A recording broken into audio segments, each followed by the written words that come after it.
നമസ്കാരം. പ്രധാന വാർത്തകൾ. ഛത്തീസ്ഗഡിൽ മാവോയിസ്റ്റ് ആക്രമണത്തിൽ മലയാളി അടക്കം 2 സൈനികർക്ക് വീരമൃത്യു. മരിച്ചത് തിരുവനന്തപുരം പാലോട് സ്വദേശി വിഷ്ണു, ശൈലേന്ദ്ര എന്നിവർ. പരിക്കേറ്റ സൈനികരിൽ 2 പേരുടെ നില ഗുരുതരം.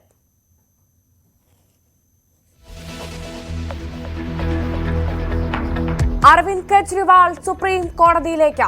ജാമ്യം റദ്ദാക്കിയ ഡൽഹി ഹൈക്കോടതി വിധി ചോദ്യം ചെയ്ത് ഹർജി. സുപ്രീം കോടതി നാളെ ഹർജി പരിഗണിച്ചേക്കും.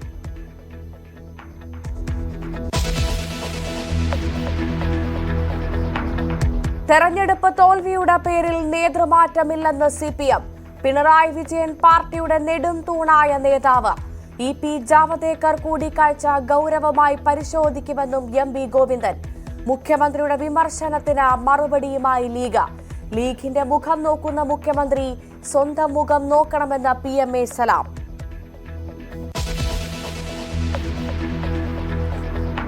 TP കേസിലെ ശിക്ഷാ ഇളവ് നീക്കത്തെ ചൊല്ലി ജയിൽ വകുപ്പിൽ ഭിന്നത. സൂപ്രണ്ടിന്റെ പിഴവെന്ന് ജയിൽ മേധാവി. അന്തിമ പട്ടികയിൽ ഒഴിവാക്കുമെന്നും വിശദീകരണം. ജയിൽ മേധാവിയുടെ വാദം തള്ളി സൂപ്രണ്ട്. പട്ടിക തയ്യാറാക്കിയത് ചട്ടപ്രകാരമെന്ന് മറുപടി. നടപടി വിവാദമായിട്ടും പട്ടിക റദ്ദാക്കാതെ സർക്കാർ.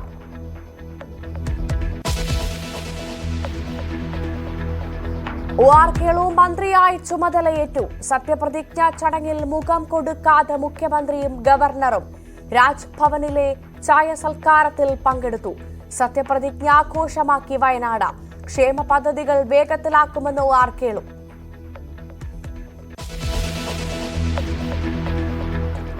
മലബാറിലെ +1 സീറ്റ് പ്രതിസന്ധിയിൽ ചർച്ചയ്ക്ക് വഴങ്ങി സർക്കാർ. വിദ്യാർത്ഥി സംഘടനകളുമായി മറ്റന്നാൾ ചർച്ച. SFIയും പ്രതിഷേധത്തിനൊരുങ്ങിയതോടെ നിലപാട് മാറ്റം. സത്യപ്രതിജ്ഞാ ചടങ്ങിനെത്തിയ വിദ്യാഭ്യാസ മന്ത്രിയെ കരിങ്കൊടി കാണിച്ച് KSU.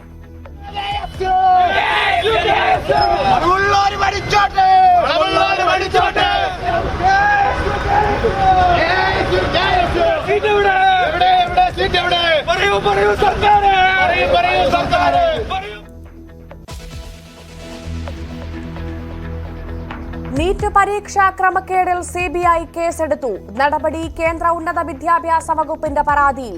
കേന്ദ്ര സർക്കാരിനെ പ്രതിരോധത്തിലാക്കി ABVP. ചോദ്യപേപ്പർ ചോർച്ചയുടെ കാരണം വിശദീകരിക്കണമെന്ന ആവശ്യം പാർലമെന്റിൽ ഉന്നയിക്കാൻ പ്രതിപക്ഷം.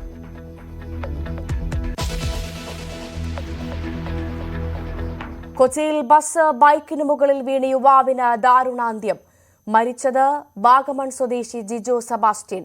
13 പേർക്ക് പരുക്ക്. ഡ്രൈവർ കസ്റ്റഡിയിൽ.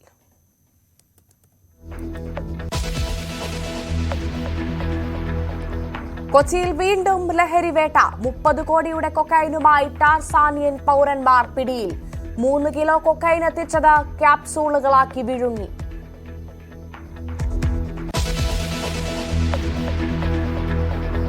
സംസ്ഥാനത്ത് മഴ കനക്കും. കോഴിക്കോട്, വയനാട്, കണ്ണൂർ ജില്ലകളിൽ റെഡ് അലർട്ട്. വരും ദിവസങ്ങളിൽ വ്യാപക മഴയെന്ന് കാലാവസ്ഥാ കേന്ദ്രം.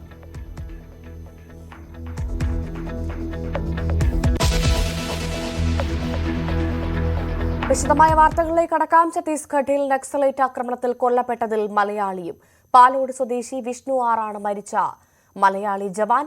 മറ്റൊരു ജവാൻ ശൈലേന്ദ്രയും വീരമൃത്യു വരിച്ചിട്ടുണ്ട്. നിരവധി സുരക്ഷാ ഉദ്യോഗസ്ഥർക്ക് പരിക്കേറ്റതായും റിപ്പോർട്ട്. 2 സൈനികരുടെ നില ഗുരുതരമാണ്. ഐഷത്തുൽ ഷംനയുടെ റിപ്പോർട്ട് കാണാം. ഛത്തീസ്ഗഡിൽ നടന്ന നക്സൽ ആക്രമണത്തിൽ ഒരു മലയാളി ജവാൻ കൂടി വീരമൃത്യു വരിച്ചു എന്ന ദുഃഖകരമായ വാർത്തയാണ് പുറത്തു വരുന്നത്. തിരുവനന്തപുരം പാലോട് സ്വദേശി വിഷ്ണു ആണ് വീരമൃത്യു വരിച്ചത്. 35 വയസ്സായിരുന്നു. CRPF കോബ്ര യൂണിറ്റിലെ ജവാനാണ് വീരമൃത്യു വരിച്ചത്. ഈ നക്സൽ ട്രക്കിലും ഇരുചക്ര വാഹനങ്ങളിലുമായിട്ടായിരുന്നു സുരക്ഷാ ഉദ്യോഗസ്ഥരുണ്ടായിരുന്നത്. ഈ വാഹന വ്യൂഹത്തിന് നേരെയാണ് നക്സൽ ആക്രമണം ഉണ്ടായത്. വിഷ്ണു ഈ വാഹനത്തിന്റെ ഡ്രൈവറായിരുന്നു. വീടിന്റെ പാലുകാച്ചലിന് നാട്ടിൽ വന്ന് മടങ്ങിയിട്ട് 1 മാസമായതേ ഉള്ളൂ. 3ഉം 6ഉം വയസ്സുള്ള 2 ആൺകുട്ടികളുണ്ട് വിഷ്ണുവിനൊപ്പം തന്നെ ശൈലേന്ദ്ര എന്ന 29 വയസ്സുള്ള ഒരു ജവാൻ കൂടി വീരമൃത്യു വരിച്ചിട്ടുണ്ട്. വിഷ്ണു നന്ദിയോട് പഞ്ചായത്തിൽ നവോദയ വാർഡിലാണ് താമസക്കാരനാണ്. ചെറ്റച്ചൽ അകത്താണ് താമസിക്കുന്നത്. നവോദയ സ്കൂളിനടുത്താണ് ഈ വീട്. 2 കുട്ടികളുണ്ട്, വൈഫുണ്ട്, അച്ഛനും കുടുംബമാണ്. ഇപ്പോൾ വന്നിട്ട് പോയിട്ട് 1 മാസമേ ആയിട്ടുള്ളൂ. ഇവിടെ വീടിന്റെ പാല് കാച്ച് കഴിഞ്ഞിട്ട് പോയതാണ്. 1 മാസമേ ആയിട്ടുള്ളൂ പോയിട്ട്. ഒരുപാട് എല്ലാവർക്കും ദുഃഖം താങ്ങാനാവാത്ത വളരെ പരിതാപകരമായ അവസ്ഥയിൽ നിൽക്കുകയാണ്. റിലേഷനിലുള്ള ഒരാള് വിഷ്ണുവിന്റെ റിലേഷനിലുള്ള ഒരു കക്ഷി ഇവിടെ ഉണ്ടായിരുന്നു, ലീവിനുണ്ട്. ആ കക്ഷി മുഖാന്തരമാണ് പെട്ടെന്ന് അറിയാൻ കഴിഞ്ഞത്.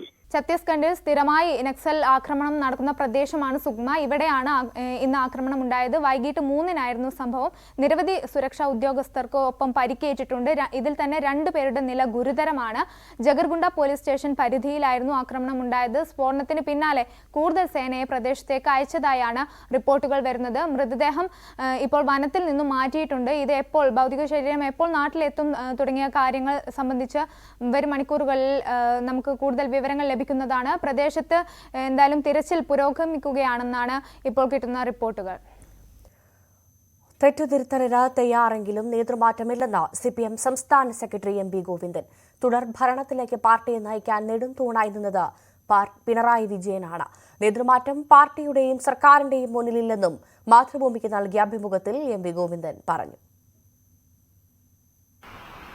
നേതൃമാറ്റം സംബന്ധിച്ച് യാതൊരുവിധ ചർച്ചകളും നടന്നിട്ടില്ല എന്നാണ് CPM സംസ്ഥാന സെക്രട്ടറി MP ഗോവിന്ദൻ ഈ ലേഖനത്തിൽ പറഞ്ഞു വെക്കുന്നത്. ഒപ്പം തന്നെ കേരളത്തെ തുടർഭരണത്തിലേക്ക് നയിക്കാൻ നെടുംതൂണായി നിന്നിട്ടുള്ള നേതാവാണ് പിണറായി വിജയൻ. അത്തരത്തിൽ പ്രധാനപ്പെട്ട ഒരു നേതാവാണ്. അദ്ദേഹത്തെ മാറ്റി മുന്നോട്ട് പോകാൻ ഒരിക്കലും സാധിക്കില്ല. അത്തരത്തിലൊരു ചർച്ച സർക്കാരിന്റെ മുന്നിലുമില്ല, CPM-ന്റെ മുന്നിലുമില്ല എന്നുള്ളതാണ് MP ഗോവിന്ദൻ പറഞ്ഞു വെക്കുകയും ചെയ്യുന്നത്. കൂടാതെ തിരുത്തേണ്ട ചില കാര്യങ്ങളുണ്ട്. ഈ തെരഞ്ഞെടുപ്പുമായി ബന്ധപ്പെട്ട അടിത്തറ, അതായത് പാർട്ടിയുടെ താഴെത്തട്ടിലെ ചില വോട്ടുകൾ ചിതറിപ്പോവുകയും ചെയ്തു. അത് ലഭ്യമാകാതിരുന്ന ഒരു സാഹചര്യം ഉണ്ടായിട്ടുണ്ട്. അത് കൃത്യമായി പരിശോധിക്കേണ്ടതായിട്ടുണ്ട്. ഈ പ്രശ്നങ്ങൾക്കിടയിലും ജനങ്ങൾ തങ്ങളോടൊപ്പം നിന്നു, അല്ലെങ്കിൽ 33% വോട്ടുകൾ എങ്ങനെ ലഭ്യമായി എന്ന ചോദ്യം കൂടി അദ്ദേഹം ഉന്നയിക്കുന്നുണ്ട്. കാരണം താഴെത്തട്ടിലെ സംഘടനാ തലത്തിലൊക്കെ ചില പ്രശ്നങ്ങളുണ്ട്. ആ പ്രശ്നങ്ങൾ പരിഹരിച്ച് മുന്നോട്ട് പോകും. മുൻകാലങ്ങളിലും സമാനമായ സാഹചര്യം തന്നെയാണ്, അല്ലെങ്കിൽ അത്തരത്തിലുള്ള ഇടപെടൽ നടത്തിയാണ് മാർക്സിസ്റ്റ് പാർട്ടി മുന്നോട്ട് പോകുന്നത്. അത്തരത്തിലുള്ള ഇടപെടലുകൾ ഇത്തവണയും ഉണ്ടാകും. ഈ തെരഞ്ഞെടുപ്പിൽ ഉണ്ടായിട്ടുള്ള വീഴ്ച അത് പരിശോധിച്ച് തന്നെ മുന്നോട്ട് പോകാൻ തന്നെയാണ് തീരുമാനം. അതിനുവേണ്ടിയുള്ള കർമ്മ പദ്ധതികൾ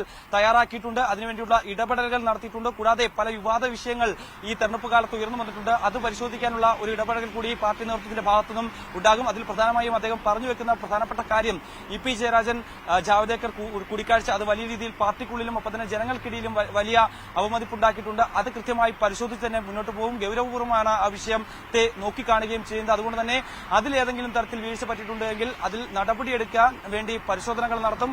അതിൽ വീഴ്ച പറ്റിയിട്ടുണ്ട് എങ്കിൽ നടപടിയെടുത്ത് തന്നെ പാർട്ടി മുന്നോട്ട് പോകുമെന്ന് തന്നെയാണ് MP ഗോവിന്ദൻ ഇപ്പോൾ വ്യക്തമാക്കുകയും ചെയ്തിരിക്കുന്നത്. എന്തായാലും മറ്റു കാര്യങ്ങൾ, അതായത് ഈ പ്രശ്നങ്ങൾക്കിടയിൽ പോലും തന്നെ ജനങ്ങൾ തങ്ങൾക്കൊപ്പം നിന്നിട്ടുണ്ട്. നവകേരള സദസ്സ് വലിയ വിജയമായിട്ടുണ്ട്. മാധ്യമങ്ങൾ പറയുന്ന പോലെയല്ല, അല്ലെങ്കിൽ ഇത്രയും ശതമാനം വോട്ട് എങ്ങനെ കിട്ടുമെന്നുള്ളതാണ് ഒരു ചോദ്യമാണ് അദ്ദേഹം ഉന്നയിക്കുകയും ചെയ്തിരിക്കുന്നത്. എന്തായാലും മാധ്യമങ്ങൾ പറയുന്ന പോലെയല്ല, തിരുത്തേണ്ട കാര്യങ്ങൾ ചിലതുണ്ട്. അത് തിരുത്തി തന്നെ മുന്നോട്ട് പോകാൻ തന്നെയാണ് പാർട്ടിയുടെ തീരുമാനം. നേതൃമാറ്റം അടക്കമുള്ള സാഹചര്യത്തിലേക്ക് ഒരു കാരണവശാലും എത്തേണ്ടതില്ല. അത്തരത്തിലൊരു ചർച്ചകൾ കൂടി ഈ ഒരു പാർട്ടിക്കിടയിലോ അല്ലെങ്കിൽ സർക്കാരിന്റെ മുന്നിലോ ഇല്ല എന്നുള്ള കാര്യം കൂടിയാണ് അദ്ദേഹം ലേഖനത്തിൽ പറഞ്ഞു വെച്ചിരിക്കുന്നത്. എന്തായാലും മറ്റ് വിഷയങ്ങൾ, അതായത് ന്യൂനപക്ഷ പീഡനം അടക്കമുള്ള വിഷയങ്ങൾ ഉയർത്തിക്കാണിക്കുന്നത് BJP-യാണ്. ന്യൂനപക്ഷത്തെ സംരക്ഷിക്കുക എന്ന ലക്ഷ്യമാണ് മാർക്സിസ്റ്റ് പാർട്ടിയെ സംബന്ധിച്ചുള്ളത്, CPM-നെ സംബന്ധിച്ചുള്ളത്. അതുമായി കാലാകാലങ്ങളിലായി അതേ രീതിയിലാണ് പാർട്ടി മുന്നോട്ട് പോകുന്നത്. അതിനുവേണ്ടിയുള്ള ഇടപെടലുണ്ടാകും, കാര്യക്ഷമമായിട്ടുള്ള ഇടപെടലുണ്ടാകും. ഈഴവ സമുദായം അത് പാർട്ടിയിൽ നിന്ന് അകന്നു പോയതായി കാണുന്നുണ്ട്. അത് ആ വോട്ടുകൾ തിരികെ എത്തിക്കുന്നതിന് വേണ്ടി താഴെത്തട്ടിൽ കൃത്യമായ സംഘടനാ തരത്തിലുള്ള ഇടപെടലുകൾ ഉണ്ടാകും. പരിശോധിച്ച് തെറ്റുകൾ തിരുത്തി മുന്നോട്ട് പോകുമെന്ന് കൂടിയാണ് MP ഗോവിന്ദൻ പറഞ്ഞു വെക്കുന്നത്. സർക്കാരിന്റെ മുൻഗണനയിൽ മാറ്റം വരുത്തണമെന്ന് Kerala Congress M steering committee യോഗത്തിലാണ് വിലയിരുത്തൽ. വ്യക്തി കേന്ദ്രീകൃത വിമർശനങ്ങൾക്കപ്പുറം കൂട്ടായ തിരുത്തൽ വേണം. തോൽവിയിൽ മുന്നണിക്ക് കൂട്ടുത്തരവാദിത്വമാണെന്നും യോഗം വിലയിരുത്തി. തെരഞ്ഞെടുപ്പ് പരാജയത്തിൽ മുഖ്യമന്ത്രിയെ മാത്രം പഴിചാരുന്നതിനോട് യോജിപ്പില്ലെന്നും യോഗത്തിൽ വിമർശനമുയർന്നു. സംസ്ഥാനത്തൊട്ടാകെ CPM-ന്റെ ജില്ലാ കമ്മിറ്റികളിലടക്കം മുഖ്യമന്ത്രിക്കെതിരെ വിമർശനം ഉന്നയിക്കുമ്പോഴാണ് ഫലത്തിൽ മുഖ്യമന്ത്രിക്ക് ഒരു പിന്തുണയുമായി കേരള കോൺഗ്രസ് എം രംഗത്ത് വരുന്നത് എന്ന് തന്നെയാണ് ഏറ്റവും കൗതുകകരമായിട്ടുള്ളത്. ഇതിലൊന്നുള്ളത്, ഈ ഒരു തെരഞ്ഞെടുപ്പിൻ്റെ തോൽവി അത് മുഖ്യമന്ത്രിയുടെ കുഴപ്പം കൊണ്ടല്ല, അത് മുഖ്യമന്ത്രി മാത്രം പഴിചാരുന്നത് ശരിയല്ല എന്നാണ് ഇന്ന് ചേർന്ന സ്റ്റിയറിംഗ് കമ്മിറ്റി യോഗം വിലയിരുത്തിയത്. കേന്ദ്രീകൃത വിമർശനങ്ങൾക്കപ്പുറം കൂട്ടായ തിരുത്തലുകളാണ് ഉണ്ടാകേണ്ടത്. അതായത് ഏതെങ്കിലും ഒരു പൊതുവെ എല്ലാവരും ചേർന്ന് മുഖ്യമന്ത്രിക്കെതിരെ വിമർശനം ഉന്നയിക്കുകയല്ല വേണ്ടത്, ഒരു തിരുത്തൽ ഉണ്ടാകണമെന്ന് പറയുകയാണ് കേരള കോൺഗ്രസ് എം. സർക്കാരിൻ്റെ മുൻഗണനാ ക്രമങ്ങളിൽ മാറ്റമുണ്ടാകണമെന്ന ആവശ്യവും കേരള കോൺഗ്രസ് എം മുന്നോട്ട് വെക്കുന്നുണ്ട്. എടുത്തു പറയേണ്ടത് രാജ്യസഭാ സീറ്റടക്കം CPM വിട്ടുവീഴ്ച നൽകിക്കൊണ്ട് കേരള കോൺഗ്രസ് എമ്മിന് നൽകിക്കൊണ്ട് നിൽക്കുന്ന ഒരു പശ്ചാത്തലത്തിൽ കൂടിയാണ് ഈ തെരഞ്ഞെടുപ്പ് തോൽവിയെക്കുറിച്ച് അവലോകനം ചേരാൻ ജോസ് കെ മാണിയുടെ നേതൃത്വത്തിൽ യോഗം ചേർന്ന ജോസ് കെ മാണിക്ക് യോഗത്തിൽ സ്വീകരണവും നൽകിയിട്ടുണ്ട്. ഫലത്തിൽ ഒരു ഉദ്ദിഷ്ട കാര്യത്തിന് ഉപകാര സ്മരണ എന്ന തരത്തിൽ കൂടി വ്യാഖ്യാനിക്കപ്പെടാവുന്ന ഒരു പിന്തുണയാണ് മുഖ്യമന്ത്രിക്ക് ഫലത്തിൽ കേരള കോൺഗ്രസ് എം നൽകുന്നത്. കാരണം CPM അത്രയും വലിയ വിട്ടുവീഴ്ച നൽകിക്കൊണ്ടാണ് കേരള കോൺഗ്രസ് എമ്മിന് രാജ്യസഭാ സീറ്റ് നൽകാൻ തീരുമാനിച്ചത് എന്നുള്ളതാണ് ഏറ്റവും ശ്രദ്ധേയമായിട്ടുള്ളത്. ഫലത്തിൽ അതിന് ചേർന്ന് നിൽക്കുന്ന ഒരു വിലയിരുത്തലുകളാണ് ഇന്നത്തെ സ്റ്റിയറിംഗ് കമ്മിറ്റി യോഗത്തിൽ കോട്ടയത്ത് ഉണ്ടായത്. മുസ്ലിം ലീഗിനെതിരായ മുഖ്യമന്ത്രിയുടെ പരാമർശം തെരഞ്ഞെടുപ്പ് തോൽവിയെ തുടർന്നുള്ള വിമർശനത്തെ തുടർന്നത് PM സലാം. പോരാളി ഷാജി മുതൽ യെച്ചൂരി വരെ മുഖ്യമന്ത്രിക്കെതിരാണ്. ആ നിരാശ തീർക്കാനാണ് ലീഗിനെതിരെ തിരിഞ്ഞത്. ലീഗിന് മുഖമുണ്ടോ എന്ന് അന്വേഷിക്കുന്ന മുഖ്യമന്ത്രി സ്വന്തം മുഖം എങ്ങനെ നോക്കണമെന്നും PM സലാം പറഞ്ഞു. തെരഞ്ഞെടുപ്പിലെ പരാജയം മാത്രമല്ല, അതിനുശേഷം നടന്ന പാർട്ടിയുടെ കമ്മിറ്റി മീറ്റിങ്ങുകളൊക്കെ വന്ന വിമർശനം മുഖ്യമന്ത്രിയുടെ ശൈലിക്കും ഭരണത്തിന്റെ നെറുകേടുകൾക്കുമെതിരെയായിരുന്നു. പരാജയപ്പെടാനുള്ള കാരണം മുഖ്യമന്ത്രിയാണ് എന്നുള്ളിടത്തേക്ക് പോരാളി ഷാജി മുതൽ സീതാറാം യെച്ചൂരി വരെ എത്തിയിട്ടുണ്ട്. യോഗങ്ങളിലൊക്കെ അതിരൂക്ഷമായ വിമർശനമാണ് മുഖ്യമന്ത്രിയുടെ ശൈലിക്കെതിരെയായി ഉണ്ടായത് പാർട്ടിക്കകത്തു നിന്നും. അപ്പോൾ സ്വാഭാവികമായും അദ്ദേഹത്തിന്റെ ഫ്രസ്ട്രേഷൻ എവിടെയെങ്കിലും ഒന്ന് കൊടുത്ത് തീർക്കണമല്ലോ. അതിന് അദ്ദേഹം കണ്ടത് ലീഗിനെയാണ്. ഞങ്ങളുടെ മുഖത്തിന്റെ കാര്യം അന്വേഷിക്കുന്നതിന് മുമ്പ് പാർട്ടിക്കകത്തും സംസ്ഥാനത്തും പൊതുസമൂഹത്തിലും മുഖ്യമന്ത്രിയുടെ മുഖത്തിന്റെ അവസ്ഥ എന്താണ് എന്നൊന്ന് പുനർചിന്തനം ചെയ്യുന്നത് നല്ലതാണ്. TP കേസ് പ്രതികളെ വിട്ടയക്കാനുള്ള നീക്കത്തെക്കുറിച്ചുള്ള ചോദ്യങ്ങളോട് ഇന്നും ഒഴിഞ്ഞുമാറി CPM സംസ്ഥാന സെക്രട്ടറി MP ഗോവിന്ദൻ. ഒന്നും പറയാനില്ലെന്നായിരുന്നു MP ഗോവിന്ദന്റെ പ്രതികരണം.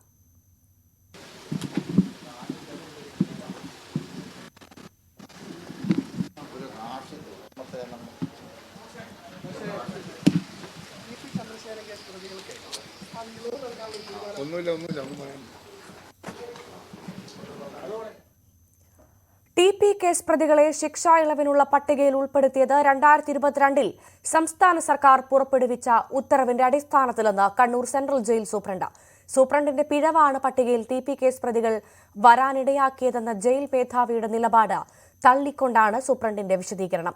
ഇതോടെ വഴിവിട്ട നീക്കത്തെ ചൊല്ലി ജയിൽ വകുപ്പിൽ തർക്കം രൂക്ഷമായി. എന്നാൽ ചട്ടവിരുദ്ധ പട്ടിക ഇനിയും റദ്ദാക്കിയില്ല. TP കേസ് പ്രതികൾക്ക് ശിക്ഷാ ഇളവ് നൽകില്ലെന്ന് വിശദീകരിച്ച ജയിൽ മേധാവിയും പിന്നീട് ജയിൽ DIG ഇറക്കിയ കുറിപ്പിലുമെല്ലാം കുറ്റപ്പെടുത്തുന്നത് കണ്ണൂർ സെൻട്രൽ ജയിലിലെ സൂപ്രണ്ടിനെയാണ്. ഹൈക്കോടതി വിധി മനസ്സിലാക്കാതെ പ്രവർത്തിച്ച സൂപ്രണ്ടിന് വീഴ്ച പറ്റി. വിശദീകരണം ചോദിച്ചു. സൂപ്രണ്ട് നൽകിയ പട്ടിക തിരുത്തി TP കേസ് പ്രതികളെ ഒഴിവാക്കും. ഇങ്ങനെ തെറ്റു മുഴുവൻ സൂപ്രണ്ടിന്റെ തലയിൽ വെച്ചൊഴിയുകയാണ് ജയിൽ വകുപ്പും സർക്കാരും.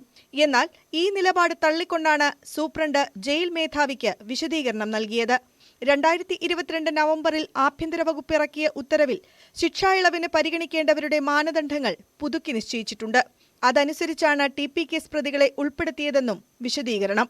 പിണറായി സർക്കാർ നിശ്ചയിച്ച മാനദണ്ഡങ്ങളാണ് കൊലപാതകികളെ ശിക്ഷാ ഇളവിനുള്ള പരിഗണനാ പട്ടികയിൽ തിരുകിക്കയറ്റിയതെന്നാണ് സൂപ്രണ്ട് പറയുന്നത്. ഇതോടെ സൂപ്രണ്ടിനെതിരെ നടപടിക്കുള്ള നീക്കവും സർക്കാർ തുടങ്ങിയിട്ടുണ്ട്. അതേസമയം TP കേസ് പ്രതികളെ ശിക്ഷാ ഇളവിന് പരിഗണിക്കില്ലെന്ന് പറയുമ്പോഴും അവർ ഉൾപ്പെടുന്ന പട്ടിക റദ്ദാക്കിയിട്ടില്ല. ന്യൂസ് 18 തിരുവനന്തപുരം. രണ്ടാം പിണറായി മന്ത്രിസഭയിൽ സഗൗരവം സത്യപ്രതിജ്ഞ ചെയ്ത മന്ത്രി OR കേളു. ഗവർണർ ആരിഫ് മുഹമ്മദ് ഖാൻ സത്യവാചകം ചൊല്ലിക്കൊടുത്തു.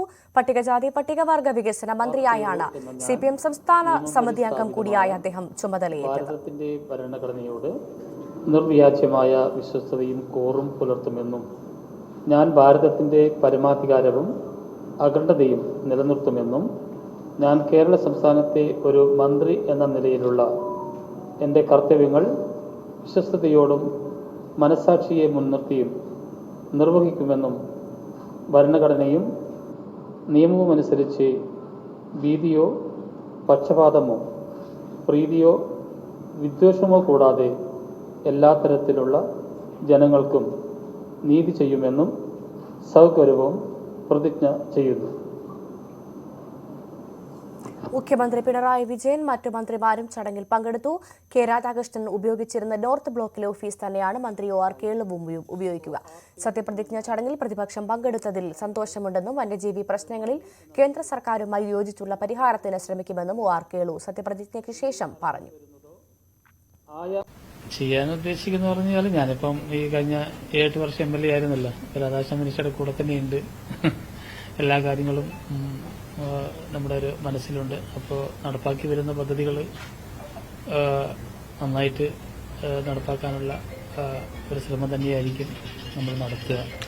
പ്രത്യേകിച്ച് കുറച്ചുകൂടി നമ്മുടെ ഈ മേഖലയിലേക്ക് ആഴത്തിൽ കാര്യങ്ങൾ ഇറങ്ങിച്ചെന്നുകൊണ്ട് അവരുടെ കാര്യങ്ങൾ പരമാവധി പരിഹരിക്കുന്നതിന് വേണ്ടി ഒരു ശ്രമം നടത്തും എന്നുള്ളതാണ് ആദ്യമേ പറയാനുള്ള ഒരു കാര്യം എന്ന് പറയുന്നത്.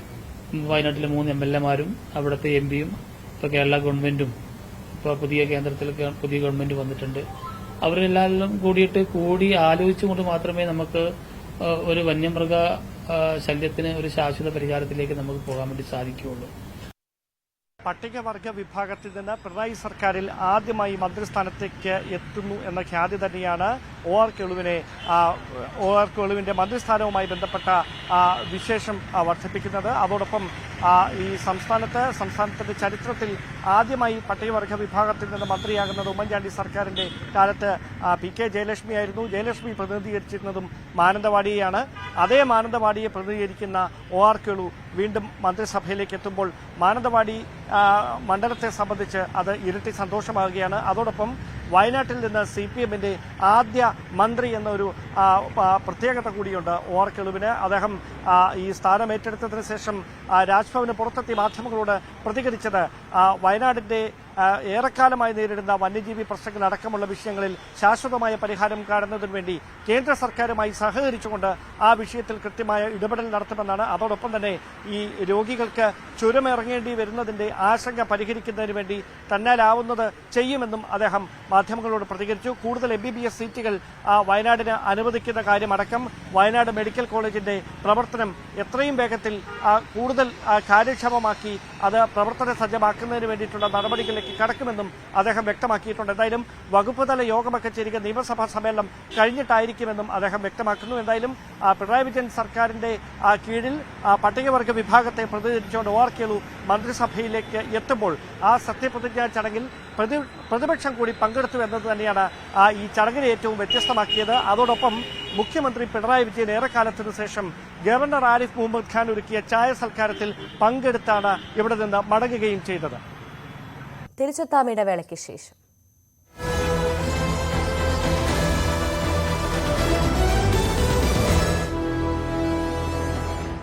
അപകടത്തിൽപ്പെട്ട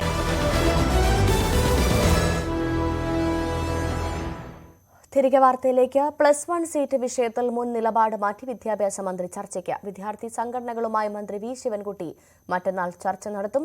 MSFന് പിന്നാലെ SFIയും പ്രക്ഷോഭത്തിന് തയ്യാറെടുക്കുന്ന സാഹചര്യത്തിലാണ് വിദ്യാഭ്യാസ മന്ത്രി ചർച്ച വിളിച്ചത്.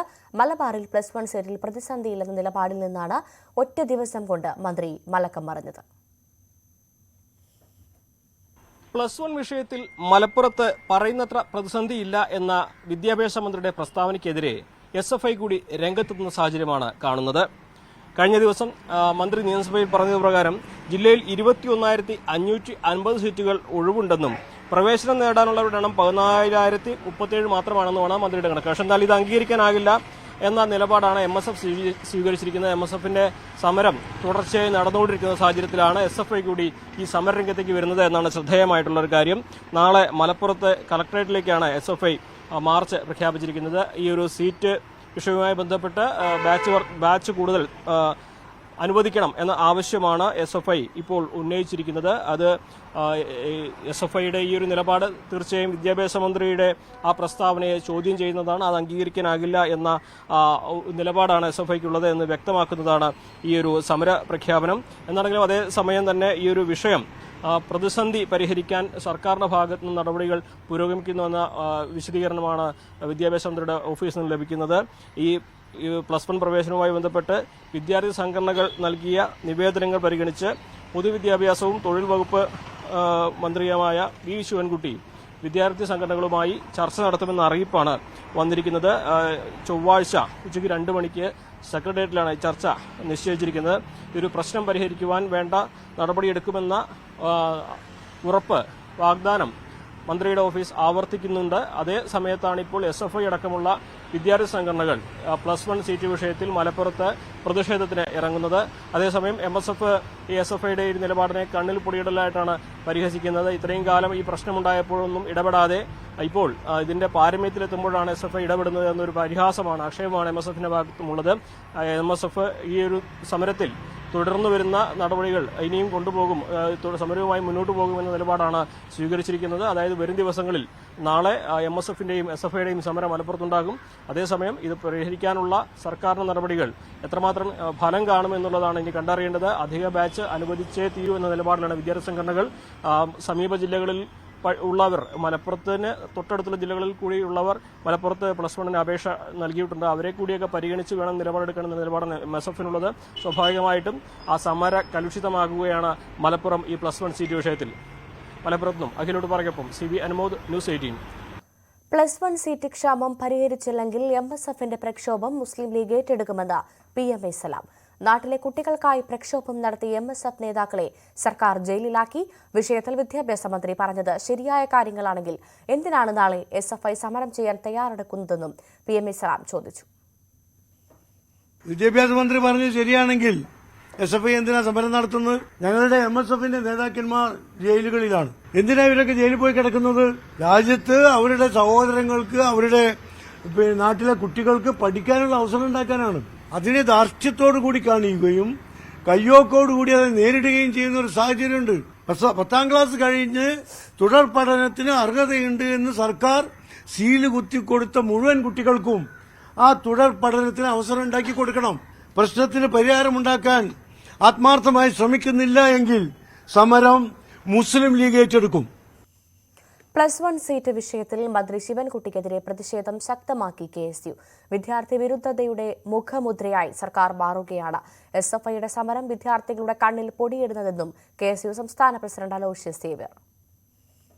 എത്ര മാതാപിതാക്കൾ, എത്ര അധ്യാപകർ, എത്ര പൊതുസമൂഹത്തിൽപ്പെട്ട എത്രയോ ആളുകൾ ഈ വിഷയത്തിൽ പരിഹാരം കാണണമെന്ന് ഈ സർക്കാരിനോട് ആവശ്യപ്പെട്ടിട്ടും അതിൽ ഒരു മുഖം തിരിക്കുന്ന സമീപനമായിട്ട് ഈ സർക്കാർ മുന്നോട്ട് പോകുമ്പോൾ വലിയ വിദ്യാർത്ഥി വിരുദ്ധതയുടെ മുഖമുദ്രയായി ഈ സർക്കാർ മാറുകയാണ്.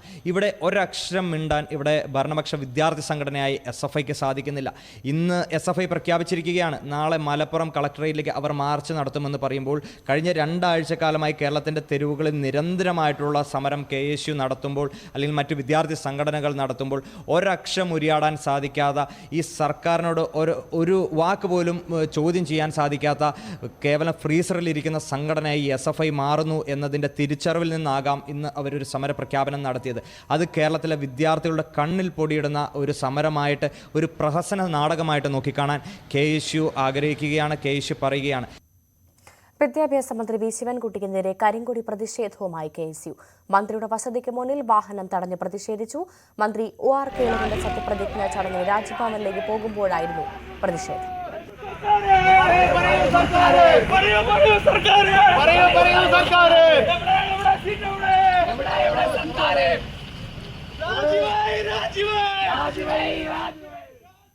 നീറ്റ് PG പരീക്ഷയും റദ്ദാക്കിയതോടെ കേന്ദ്ര സർക്കാർ പ്രതിരോധത്തിൽ.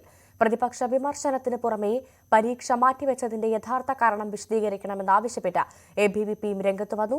വിഷയം പാർലമെന്റിൽ ഉന്നയിക്കാനാണ് പ്രതിപക്ഷത്തിന്റെ നീക്കം. അതേസമയം ഗ്രേസ് മാർക്ക് റദ്ദാക്കപ്പെട്ട 1563 വിദ്യാർത്ഥികളുടെ പുനഃപരീക്ഷ ഉച്ചയ്ക്ക് ശേഷം നടന്നു. ചോദ്യപേപ്പർ ചോർച്ചയിൽ മഹാരാഷ്ട്രയിൽ നിന്ന് 2 പേരെയും UPയിൽ നിന്ന് ഒരാളെയും അറസ്റ്റ് ചെയ്തു. അതിനിടെ കേന്ദ്ര ഉന്നത വിദ്യാഭ്യാസ വകുപ്പിന്റെ പരാതിയിൽ CBI കേസെടുത്തു. ആദ്യം നാഷണൽ കോമൺ എൻട്രൻസ് ടെസ്റ്റ്, പിന്നെ UGC നെറ്റ് പരീക്ഷയും CSIR നെറ്റ് പരീക്ഷയും, ഏറ്റവും ഒടുവിൽ നീറ്റ് PG പരീക്ഷ. 2 ആഴ്ചയ്ക്കിടെ 4ാമത്തെ പരീക്ഷയാണ് മാറ്റിവെച്ചത്. ഇന്നലെ രാത്രി 10 മണിക്കാണ് നീറ്റ് PG പരീക്ഷ മാറ്റിവെക്കുന്നതായി കേന്ദ്ര ആരോഗ്യ മന്ത്രാലയം അറിയിച്ചത്. വിവാദങ്ങളുടെ പശ്ചാത്തലത്തിൽ പരീക്ഷയുടെ പവിത്രത കാത്തുസൂക്ഷിക്കാനും വിദ്യാർത്ഥികളുടെ താൽപര്യം മുൻനിർത്തിയുമാണ് തീരുമാനമെന്നാണ് ആരോഗ്യ മന്ത്രാലയത്തിന്റെ വിശദീകരണം. പരീക്ഷ മാറ്റിവെച്ച തീരുമാനം ഏറെ വൈകി വന്നത് നിരവധി വിദ്യാർത്ഥികളെ വലച്ചു. തീരുമാനം വരുമ്പോഴേക്കും ആയിരക്കണക്കിന് വിദ്യാർത്ഥികൾ രാജ്യത്തെ വിവിധ കേന്ദ്രങ്ങളിലായി നടക്കുന്ന പരീക്ഷയ്ക്കായി യാത്ര തിരിച്ചിരുന്നു. പരീക്ഷാർത്ഥികളും ഓൾ ഇന്ത്യ മെഡിക്കൽ അസോസിയേഷനും നടപടിക്കെതിരെ രംഗത്ത് വന്നു. പരീക്ഷ മാറ്റിവെച്ചതിന്റെ യഥാർത്ഥ കാരണം വിശദീകരിക്കണമെന്ന ആവശ്യവുമായി ഭരണപക്ഷ വിദ്യാർത്ഥി സംഘടനയായ ABVP രംഗത്ത് വന്നു. വിദ്യാഭ്യാസ മന്ത്രി ധർമ്മേന്ദ്ര പ്രധാൻ രാജിവെക്കണമെന്ന് ആവർത്തിച്ച SFI വിദ്യാർത്ഥികൾക്ക് കേന്ദ്രം നഷ്ടപരിഹാരം നൽകണമെന്നും ആവശ്യപ്പെട്ടു. पूरी दिन रात जग कर हमने ये अचीव किया है और ये अचीव करने के लिए हमने हमारे सारे सेलिब्रेशन, बर्थडे सब कुछ हमने दाव पे लगाया था और ये मेहनत करके आए हैं. तो जिन्होंने चीटिंग की है उनको ही दिलवाओ. हम रीनीट नहीं होनी चाहिए, रीनीट फिर से नहीं होनी चाहिए. अगर फिर से हुई तो हम इससे भी ज्यादा एग्रेसिवली हम फिर से स्ट्राइक पे जाएंगे. हमारी मांग यही है कि रीनीट नहीं होनी चाहिए. I have scored 682 in NEET. Only the students who have scored below 600 are wanting for reneat. But what about the students who have scored 600 above? They have scored by doing dedication and so much of hard work. It won't be possible to score good after a gap of 1.5 months if there is a reneat. It's like playing with our futures. ചോദ്യപേപ്പർ ചോർച്ചയിൽ കൂടുതൽ അറസ്റ്റിലേക്ക് കടക്കുകയാണ് അന്വേഷണ സംഘം. മഹാരാഷ്ട്രയിലെ ലാത്തൂരിൽ നിന്ന് 2 പേരെയും UP-യിൽ നിന്ന് ഒരാളെയും അറസ്റ്റ് ചെയ്തു. സഞ്ജയ് തുക്കാറാം ജാദവ്, ജലീൽ ഉമർ ഖാൻ, രവി അത്രി എന്നിവരാണ് അറസ്റ്റിലായത്. ഇതോടെ തട്ടിപ്പ് കേസിൽ അന്വേഷണം കൂടുതൽ സംസ്ഥാനങ്ങളിലേക്ക് വ്യാപിക്കുകയാണ്. അതിനിടെ നീറ്റ് UG പരീക്ഷയുടെ ചോദ്യപേപ്പറും ചോർന്നതായി ബീഹാർ സർക്കാരിന്റെ സാമ്പത്തിക കുറ്റകൃത്യ വിഭാഗം കേന്ദ്രത്തിന് റിപ്പോർട്ട് നൽകി. CBI അന്വേഷണത്തിന് പിന്നാലെ EDയും പരീക്ഷാ ക്രമക്കേട് അന്വേഷിച്ചേക്കും. വിവാദങ്ങൾ തിരിച്ചടിയായതോടെ NTA മേധാവിയെ നീക്കിയെങ്കിലും 18ാം ലോക്സഭയുടെ ആദ്യ സമ്മേളനം നാളെ ആരംഭിക്കാനിരിക്കെ വിഷയം ഉന്നയിക്കാൻ തന്നെയാണ് പ്രതിപക്ഷ തീരുമാനം. National desk, news 18. ഡൽഹി മുഖ്യമന്ത്രി അരവിന്ദ് കെജ്രിവാൾ സുപ്രീം കോടതിയിലേക്ക്. ജാമ്യം റദ്ദാക്കിയ ഡൽഹി ഹൈക്കോടതി വിധി ചോദ്യം ചെയ്താണ് സുപ്രീം കോടതിയെ സമീപിച്ചത്. ഹർജി നാളെ സുപ്രീം കോടതി പരിഗണിച്ചേക്കും.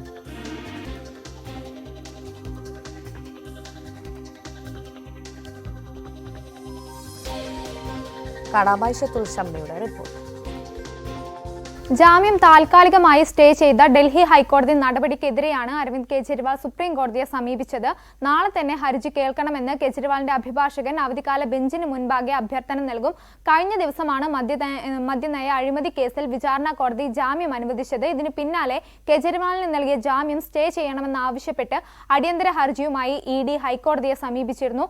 വാദങ്ങൾ മുഴുവനായി അവതരിപ്പിക്കാൻ സമയം നൽകാതെയാണ് വിചാരണ കോടതി കെജ്രിവാളിന് ജാമ്യം നൽകിയതെന്ന് ED ഹൈക്കോടതിയിൽ വാദിച്ചു. ഇതോടെ ജാമ്യം ഡൽഹി ഹൈക്കോടതി സ്റ്റേ ചെയ്യുകയായിരുന്നു. EDയുടെ വാദം അടിയന്തരമായി കേൾക്കണമെന്നും അതുവരെ ജാമ്യം നൽകിയ ഉത്തരവ് പ്രാബല്യത്തിൽ വരില്ലെന്നും ഡൽഹി ഹൈക്കോടതി വ്യക്തമാക്കി. വിചാരണ കോടതിയുടെ നടപടിയിൽ വീഴ്ചയുണ്ടായെന്ന് EDക്ക് വേണ്ടി ഹാജരായ അഡീഷണൽ സോളിസിറ്റർ SV രവി വാദിച്ചിരുന്നു. വാദം കേൾക്കുന്നതുവരെ ജാമ്യം താൽക്കാലികമായി സ്റ്റേ ചെയ്തു എന്ന് ഡൽഹി ഹൈക്കോടതി അറിയിച്ചു. 3 ദിവസങ്ങൾക്ക് ശേഷം ഹൈക്കോടതി വിധി പറയുന്നത് വരെ കെജ്രിവാളിന് തിഹാർ ജയിലിൽ നിന്നും പുറത്തിറങ്ങാൻ സാധിക്കില്ല. അതുകൊണ്ടാണ് ഉടൻ തന്നെ സുപ്രീം കോടതിയെ സമീപിക്കാൻ കെജ്രിവാൾ ഒരുങ്ങിയത്. എന്തായാലും സുപ്രീം കോടതി ഈ കാര്യത്തിൽ എടുക്കുന്ന തീരുമാനം കെജ്രിവാളിന് ഏറെ നിർണായകവുമാവും. വയനാടിന്റെ സ്നേഹത്തിന് നന്ദി പറഞ്ഞ് രാഹുൽ ഗാന്ധി. വയനാടിനെ കുറിച്ച് ഓർക്കുമ്പോൾ കണ്ണു നിറയുന്നു. വയനാടിനെ പ്രതിനിധീകരിക്കാൻ സഹോദരി എത്തുന്നുവെന്നതാണ് ആശ്വാസം. തുടർച്ചയായി വിമർശനങ്ങളേറ്റപ്പോഴും ചേർത്ത് പിടിച്ചതിന് നന്ദിയെന്നും കത്തിൽ രാഹുൽ പറയുന്നു. റായ്ബറേലിയും എനിക്ക് കുടുംബം പോലെയാണ്. വെറുപ്പിന്റെയും ആക്രമണത്തിന്റെയും നാളുകളിൽ റായ്ബറേലിയും വയനാടുമാണ് ചേർത്ത് പിടിച്ചതെന്നും രാഹുൽ ഗാന്ധി. KPCC സെക്രട്ടറി ബാലകൃഷ്ണൻ പെരിയ ഉൾപ്പെടെ 4 പേരെ പുറത്താക്കിയതിൽ കാസർകോട് കോൺഗ്രസിൽ ഭിന്നത രൂക്ഷം. പുറത്താക്കിയ നടപടി അനവസരമെന്നാണ് ഒരു വിഭാഗത്തിന്റെ നിലപാട്. ഇതോടെ ഒരിടവേളയ്ക്ക് ശേഷം രാജ്മോഹൻ ഉണ്ണിത്താനും ജില്ലയിലെ നേതാക്കളും തമ്മിൽ തർക്കം രൂക്ഷമാവുകയാണ്. അതേസമയം പാർട്ടിയിൽ ഭിന്നതയില്ലെന്ന വിശദീകരണവുമായി DCC പ്രസിഡന്റും രംഗത്ത് വന്നു. ഈ ജില്ലയിൽ ഞാൻ ചോദിക്കട്ടെ, വിഭാഗീയത ഉണ്ടെങ്കിൽ ഈ ജില്ലക്കകത്ത് കഴിഞ്ഞ പ്രാവശ്യത്തെ ഭൂരിപക്ഷത്തിന് 1 ലക്ഷത്തിന് മേലെ വോട്ടിന് ഉണ്ണിത്താൻ MP ജയിക്കുമോ? അത് ചില നേതാക്കന്മാരുടെ ദിവാസ്വപ്നം മാത്രമാണ്. ജില്ലയിലെ പാർട്ടി MP-യും DCC നേതൃത്വവും ഒറ്റക്കെട്ടായി വരാൻ പോകുന്ന തദ്ദേശ സ്വയംഭരണ തെരഞ്ഞെടുപ്പിൽ ഉൾപ്പെടെ ഒറ്റക്കെട്ടായി മുമ്പോട്ട് പോകും. MP-ക്കെതിരെ ആരെങ്കിലും ശബ്ദമുയർത്തിയാൽ ജില്ലാ കോൺഗ്രസ് കമ്മിറ്റി നേതൃത്വം അതിനെ ചെറുക്കും, ഒരു തർക്കവുമില്ല. കാരണം അത് ഞാൻ പറയാൻ കാരണം എന്ന് വെച്ചാൽ ശ്രീ രാജ്മോഹൻ ഉണ്ണിത്താൻ MP, ജില്ലയിലെ UDF നേതൃത്വവും പാർട്ടി നേതൃത്വവും ഒറ്റക്കെട്ടായി അദ്ദേഹത്തിൻ്റെ പിന്നിലാണ് നിൽക്കുകയും ഒറ്റക്കെട്ടായി പ്രവർത്തിക്കുകയും MP എന്നുള്ള നിലയിൽ കഴിഞ്ഞ 5 വർഷക്കാലം രാപ്പകലില്ലാതെ അദ്ദേഹം ഓടി നടക്കുകയും ചെയ്തതിൻ്റെ ഫലമായിട്ടാണ് CPM-ന്റെ പല കൊത്തളങ്ങളിലും UDF-ന് അനുകൂലമായി വോട്ടുണ്ടാവുകയും അദ്ദേഹം വലിയ വോട്ടിൻ്റെ 1 ലക്ഷത്തിന് മേലെ വോട്ടിന് വിജയിക്കുകയും ചെയ്തിട്ടുണ്ട്. അതാണ് ഇത് സംബന്ധിച്ച് പറയാനുള്ളത്. സാമൂഹ്യ പ്രതിബദ്ധത കാത്തുസൂക്ഷിക്കാൻ മാധ്യമപ്രവർത്തകർക്ക് കഴിയണമെന്ന് മുഖ്യമന്ത്രി പിണറായി വിജയൻ. ചില മാധ്യമങ്ങൾ വൻകിടക്കാരുടെ കയ്യിൽപ്പെട്ടു പോകുന്നുണ്ട്. വലിയ സ്ഥാപനങ്ങൾ തമ്മിലുള്ള പ്രശ്നങ്ങളുമുണ്ട്. അത്തരം കാര്യങ്ങളിലേക്ക് കടക്കുന്നില്ലെന്നും മുഖ്യമന്ത്രി. KUWG-യുടെ പരിപാടിയിൽ പങ്കെടുക്കുകയായിരുന്നു അദ്ദേഹം. ഇടപ്പള്ളി അരൂർ ദേശീയപാതയിൽ ബാടവനയിൽ ബസ് മറിഞ്ഞ് ബൈക്ക് യാത്രികന് ദാരുണാന്ത്യം. വാഗമൺ സ്വദേശി ജിജോ സെബാസ്റ്റ്യനാണ് മരിച്ചത്. അപകടത്തിൽ 13 പേർക്ക് പരിക്കേറ്റു. പരിക്കേറ്റവർ ലേക്ക് ഷോർ ആശുപത്രിയിൽ ചികിത്സയിലാണ്. 13 പേരാണ് ഇവിടേക്ക് ലേക്ക് ഷോർ ആശുപത്രിയിലേക്ക് ചികിത്സയ്ക്ക് വേണ്ടി പരിക്ക് പറ്റി ചികിത്സയിലേക്ക് ഇവിടേക്ക് എത്തിച്ചത്. ഇതിൽ 6 പേരെ പ്രാഥമികമായ ശുശ്രൂഷകൾ നൽകിക്കൊണ്ട് അവരെ വിട്ടയച്ചിട്ടുണ്ട്. ബാക്കി 7 പേരുടെ ചികിത്സ തുടരുകയാണ്. ഇവിടേക്ക് എത്തിച്ച ജിജോ സെബാസ്റ്റ്യൻ ഇവിടേക്ക് കൊണ്ടുവരുമ്പോൾ തന്നെ വലിയ രീതിയിൽ തന്നെ ഗുരുതരമായ രീതിയിൽ തന്നെ പരിക്ക് പറ്റിയിരുന്നു. ഇവിടേക്ക് എത്തിച്ച അല്പസമയം കഴിഞ്ഞപ്പോൾ തന്നെ മരണം സ്ഥിരീകരിക്കുകയായിരുന്നു. എറണാകുളത്ത് ഒരു വസ്ത്ര വ്യാപാര സ്ഥാപനത്തിലെ ജീവനക്കാരനാണ് ജിജോ. ഭാര്യയും 1.5 വയസ്സുള്ള മകളുമുണ്ട്. ഇവിടെ കളമശ്ശേരിയിലായിരുന്നു താമസം. ചേർത്തലയ്ക്ക് സമീപമുള്ള ബന്ധുവിൻ്റെ വീട്ടിലായിരുന്നു കഴിഞ്ഞ ദിവസം മകളും ഭാര്യയും ഉണ്ടായിരുന്നത്. അവരെ സന്ദർശിക്കുന്നതിന് വേണ്ടി പോകും വഴിയായിരുന്നു ഈ അപകടം സംഭവിക്കുന്നത്. മാടവന സിഗ്നൽ ജംഗ്ഷന് സമീപം അവിടെ സിഗ്നൽ കാത്തു നിൽക്കുകയായിരുന്നു ബൈക്കിൽ. പക്ഷേ തൊട്ട് സമീപത്തേക്ക് വളരെ വേഗത്തിൽ വന്നെത്തിയ ബസ് പിന്നീട് ഉണ്ടായ അപകടത്തിൽപ്പെട്ട ബസ് മറിഞ്ഞു വീഴുന്ന ജിജോയുടെ മുകളിലേക്കായിരുന്നു. വളരെ പണിപ്പെട്ടാണ് ഈ ബസ് ഉയർത്തി മാറ്റിയതിനു ശേഷമാണ് പിന്നീട് ജിജോയെ ആശുപത്രിയിലേക്ക് എത്തിക്കാനെല്ലാം തന്നെ സാധിച്ചത്. അപ്പോഴേക്കും ജീവൻ നഷ്ടമായിരുന്നു. ഈ സംഭവത്തിൽ പരിക്കേറ്റവരടക്കമുള്ള ചികിത്സ ഇവിടെ തുടരുകയാണ്. മറ്റുള്ളവർക്ക് പ്രാഥമികമായ ശുശ്രൂഷകൾക്ക് നൽകിയതിന് ശേഷം ചിലർക്ക് ശരീരത്തിൽ പല ഭാഗത്ത് ഒടിവ് ചതവെല്ലാം തന്നെയുണ്ട്. അവർക്കെല്ലാം തന്നെ ചിലർ ആവശ്യപ്പെട്ടത് പ്രകാരമാണ് അവർക്ക് ഡിസ്ചാർജ് നൽകിയത്. പലരും തന്നെ കൊല്ലം, ആലപ്പുഴ, തിരുവനന്തപുരം സ്വദേശികളുണ്ട്. പലരും അവരുടെ വീടുകളിലേക്ക് മടങ്ങുക അല്ലെങ്കിൽ അവിടെ സ്ഥലത്ത് കൂടുതൽ ചികിത്സ അവിടെ തേടാമെന്നതെല്ലാം തന്നെ അറിയിച്ചതിൻ്റെ അടിസ്ഥാനത്തിലാണ് പലർക്കും തന്നെ ഡിസ്ചാർജ് നൽകിയത്. ഇപ്പോൾ മോട്ടോർ വാഹന വകുപ്പും പോലീസും എല്ലാം തന്നെ ഇത് സംബന്ധിച്ച് എന്താണ് സംഭവിച്ചത് എന്നത് സംബന്ധിച്ചുള്ളൊരു അന്വേഷണത്തിലേക്ക് കടന്നിട്ടുണ്ട്. വാഹനം ഓടിച്ചിരുന്ന തെങ്കാശി സ്വദേശി പാൽപ്പാണ്ടിയെ പോലീസ് കസ്റ്റഡിയിലെടുത്തിരുന്നു. ആദ്യം ഇവിടേക്ക് അയാളെ ചികിത്സയ്ക്ക് വേണ്ടി എത്തിച്ചിരുന്നുവെങ്കിലും പിന്നീട് ഇവിടെ നിന്ന് അയാൾ മാറുകയായിരുന്നു. അതിനുശേഷം പോലീസ് അയാളെ കണ്ടെത്തുകയും ഇവിടേക്ക് കൊണ്ടുവരികയും ചെയ്തിട്ടുണ്ട്. ഇയാൾക്കും പരിക്ക് പറ്റിയിട്ടുണ്ട്. ഈ അപകടത്തിൽ പരിക്ക് പറ്റിയിട്ടുണ്ട്. ഇയാളെയും ഇവിടെ പ്രവേശിപ്പിച്ചിരിക്കുകയാണ്. ആരുടെയും തന്നെ ഈ പരിക്ക് പറ്റിയ ആരുടെയും തന്നെ ഡിസ്ചാർജ് ചെയ്തവരുടെയും അതോടൊപ്പം തന്നെ ചികിത്സയിൽ തുടരുന്നവരുടെയും ആരുടെയും തന്നെ പരിക്ക് ഗുരുതര സ്വഭാവത്തിലുള്ളതല്ല എന്ന് ആശുപത്രി അധികൃതർ അറിയിച്ചിട്ടുണ്ട്. എന്തായാലും തീർത്തും ദൗർഭാഗ്യകരമായ ഒരു സംഭവമാണ് ഉണ്ടായത്. വാഹനത്തിൽ ബസ് യാത്രക്കാരനല്ലാത്ത ഒരാൾ ഈ അപകടത്തിൽപ്പെട്ട് മരണമടയുന്നത്. ഇയാൾ ഇവിടെ മറ്റൊരു ബന്ധുവീട്ടിലേക്ക് പോകും വഴിയായിരുന്നു ഈ അപകടം സംഭവിക്കുകയും ചെയ്തത്. ബസ് അപകടത്തിൽ ഉണ്ടായിരുന്ന ബസ് യാത്രക്കാർക്ക് മാത്രമാണ് ഇതിൽ പരിക്ക് പറ്റുന്നത്. ഇവരുടെ ചികിത്സ അടക്കമുള്ള കാര്യങ്ങൾ പുരോഗമിക്കുന്നു. വളരെ നേരം ഗതാഗതക്കുരുക്ക് ഈ അപകടത്തെ തുടർന്ന് ഈ മേഖലയിൽ ഉണ്ടായിരുന്നു. ഇപ്പോൾ അതിനുശേഷം പോലീസും ഫയർഫോഴ്സും എല്ലാം വാഹനം അടക്കം അവിടെ നിന്ന് നീക്കം ചെയ്ത് ഗതാഗതമെല്ലാം തന്നെ പുനഃസ്ഥാപിക്കുകയും ചെയ്തിട്ടുണ്ട്. ട്രാഫിക് സിഗ്നലിൽ ഇടിച്ച ബസ് ബൈക്കിന് മുകളിലേക്ക് മറിയുകയായിരുന്നു. രാവിലെ 9:30 കൂടിയായിരുന്നു അപകടം. ഇവിടെ അപകടം പതിവാണെന്നാണ് സമീപവാസികൾ പറയുന്നത്. ഇന്ന് രാവിലെ ഏകദേശം 10 മണിയോടടുത്താണ് ഈ ബസ് അപകടത്തിൽപ്പെടുന്നത്. ബാംഗ്ലൂരിൽ നിന്നും വർക്കലയിലേക്ക് പോകുന്ന കല്ലട ബസ്സാണ് അപകടത്തിൽപ്പെട്ടത്. പനങ്ങാട് മാടവന സിഗ്നലിൽ വെച്ചിട്ട് റെഡ് സിഗ്നൽ ആയിരുന്നു ആ സമയത്ത്. അവിടെ വെച്ചിട്ട് പെട്ടെന്ന് സിഗ്നൽ കാണുകയും ബസ് ചവിട്ടി ബ്രേക്ക് ചെയ്യുകയും അത് സ്ലിപ്പ് ചെയ്ത് തിരിഞ്ഞു വന്ന് മുൻപിലുണ്ടായിരുന്ന ഒരു ബൈക്ക് യാത്രികന്റെ മുകളിലേക്ക് മറിയുകയും ചെയ്താണ് അപകടമുണ്ടായത്. ബസിന്റെ ഇടതുവശമാണ് മറിഞ്ഞത്. ആ വശത്തിരുന്ന ആളുകൾക്കൊക്കെ പരിക്കേറ്റിട്ടുണ്ട്. എന്നിരുന്നാൽ പോലും ആരുടെയും നില ഗുരുതരമല്ല. എന്നാൽ ഈ ബൈക്ക് യാത്രികൻ ആ ബസിന്റെ അടിവശത്തായി പോകുന്നു. ഏകദേശം 20 മിനിറ്റോളം അദ്ദേഹം അത്തരത്തിൽ തന്നെ കിടക്കേണ്ടി വരുന്ന സാഹചര്യം, ഞെരിഞ്ഞമർന്ന് ആ ബസ്സിനടിയിൽ തന്നെ കിടക്കേണ്ടി വരുന്ന ഒരു സാഹചര്യം, രക്ഷാപ്രവർത്തനത്തിനെത്തിയവർക്കൊക്കെ റീച്ചബിൾ അല്ലാത്ത ഒരു സാഹചര്യത്തിലാണ് അദ്ദേഹത്തിന്റെ നില. എന്തായാലും അവിടെ നിന്നും ഫയർഫോഴ്സും മറ്റ് രക്ഷാപ്രവർത്തകരും MVDയും പോലീസുകാരും ഒക്കെ എത്തിയ ശേഷമാണ് ക്രെയിൻ കൊണ്ടാണ് ബസ് ഉയർത്തിയത്. ഈ ഇടുക്കി കുമ്മളി സ്വദേശി ജിജോ സെബാസ്റ്റ്യനാണ് അപകടത്തിൽപ്പെട്ടത്. അദ്ദേഹം ആശുപത്രിയിൽ എത്തിക്കുന്നതിന് മുൻപേ മരണത്തിന് കീഴടങ്ങുന്ന സാഹചര്യമായി ഉണ്ടായത്. പെട്ടെന്ന് അവരാ ഇതിൽ എന്താണ് സംഭവിച്ചതെന്ന് അവർക്കും അറിയില്ല. പെട്ടെന്ന് ചാടി എണീറ്റ്. പിന്നെ ബാക്കി സ്ത്രീകളെല്ലാം പുരുഷന്മാരെയൊക്കെ നമ്മൾ ഒരു 9:45 ആ ടൈമിൽ ക്രെയിം വന്ന് പൊക്കിയിട്ടാണ് എടുക്കാൻ പറ്റിയത്. ടൈം കാരണം കുറച്ച് അധികം നേരം പുള്ളി അവിടെ കിടന്ന്, കാരണം ട്രെയിൻ ഓടി വരണമല്ല, ക്രെയിം വന്നു കഴിഞ്ഞാലേ എടുക്കാൻ പറ്റുള്ളൂ. ആ ഒരു അവസ്ഥയിലാണ് പുള്ളി കുറച്ചു നേരം അവിടെ കിടന്നത്. 1 മണിക്കൂറോളം കിടന്നിട്ടുണ്ടെന്ന് തോന്നുന്നുണ്ട്. പുള്ളി ആദ്യം കൈയൊക്കെ ഒന്ന് അനക്കായിരുന്നു, അതിന്റെ അടിയിൽ കിടന്ന് നമ്മൾ നോക്കുമ്പോൾ. പക്ഷെ നമ്മൾക്ക് പൊക്കാൻ പറ്റില്ലത്. ആ ഒരു അവസ്ഥയാണ്. ഈ അതിദാരുണമായ അപകടത്തിൽ സംഭവിച്ച ഒരേ ഒരു മരണം, അതാണ്. ബാക്കിയുള്ളവരൊക്കെ അപകടനില തരണം ചെയ്തു എന്നാണ് മനസ്സിലാക്കുന്നത്. അത്ര സാരമായ പരിക്കോടുകൂടി ആരെയും ആശുപത്രിയിൽ അഡ്മിറ്റ് ചെയ്തിട്ടില്ല. എന്നിരുന്നാൽ പോലും 14 പേരെയാണ് ആശുപത്രിയിൽ എത്തിച്ചത്. ജിജോ സെബാസ്റ്റ്യൻ അടക്കം 14 പേരെയാണ് ആശുപത്രിയിൽ എത്തിച്ചത്. എന്നാൽ ഇപ്പോൾ 13 പേര്, അദ്ദേഹം മരിച്ചതിന് ശേഷം 13 പേർ ആശുപത്രിയിലുണ്ട്. അവരൊക്കെ അപകടനില തരണം ചെയ്തു എന്ന് തന്നെയാണ് ആശുപത്രി അധികൃതർ അറിയിക്കുന്നത്.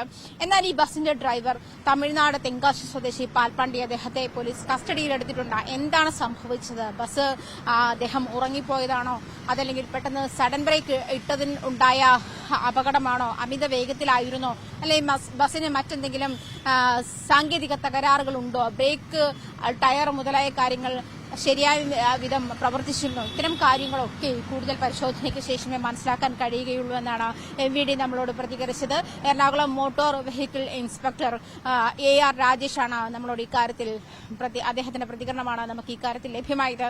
എന്തായാലും കൂടുതൽ അന്വേഷണം ഇക്കാര്യത്തിൽ ഉണ്ടാകും. ഈ മരിച്ച ജിജോ സെബാസ്റ്റ്യൻ ഇവിടെ കൊച്ചിയിൽ തന്നെ ഒരു സ്വകാര്യ ടെക്സ്റ്റൈൽ കമ്പനിയിൽ അക്കൗണ്ടന്റായി ജോലി ചെയ്തു വരികയാണ്. അദ്ദേഹം കുടുംബമായി കൊച്ചിയിൽ തന്നെയായിരുന്നു താമസം. അദ്ദേഹത്തിന്റെ ഭാര്യയും മകളും ഒരു ബന്ധുവീട്ടിൽ പോയതിനെ തുടർന്ന് അവിടേക്ക് സന്ദർശനം നടത്താൻ ഇന്ന് രാവിലെ പുറപ്പെട്ട ജിജോയാണ് അപകടത്തിൽപ്പെട്ടത്.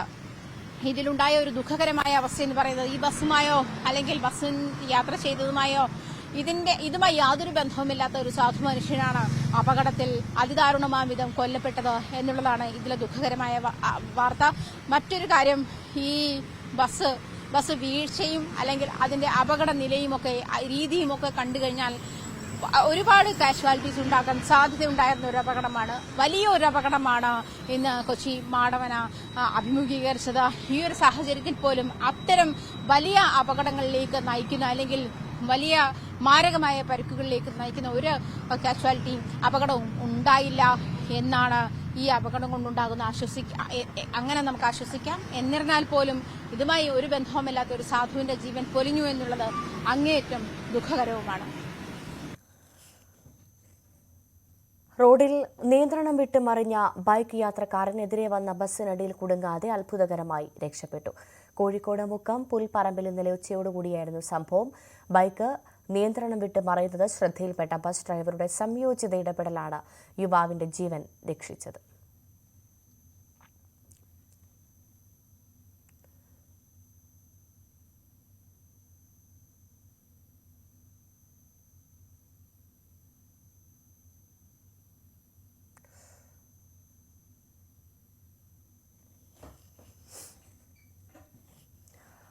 തൃശൂരിൽ റോഡിലെ കുഴി ഒഴിവാക്കാൻ വളഞ്ഞ വഴി ഉപയോഗിച്ച് മുഖ്യമന്ത്രി.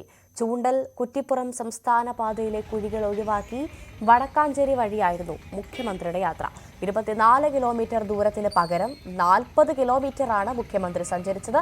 കഴിഞ്ഞ ദിവസങ്ങളിലായുണ്ടായ മഴയിൽ രൂപപ്പെട്ട വലിയ കുഴികളും ഗതാഗത കുരുക്കും ഒഴിവാക്കാനായിരുന്നു വടക്കാഞ്ചേരി വഴി തൃശൂരിലേക്കുള്ള യാത്ര.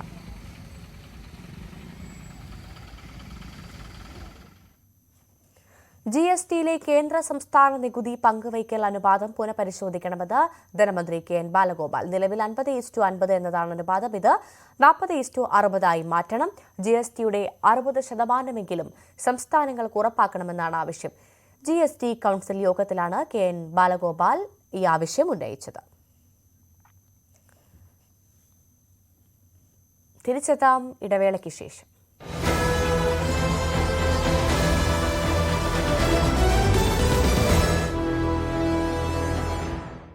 സാങ്കേതിക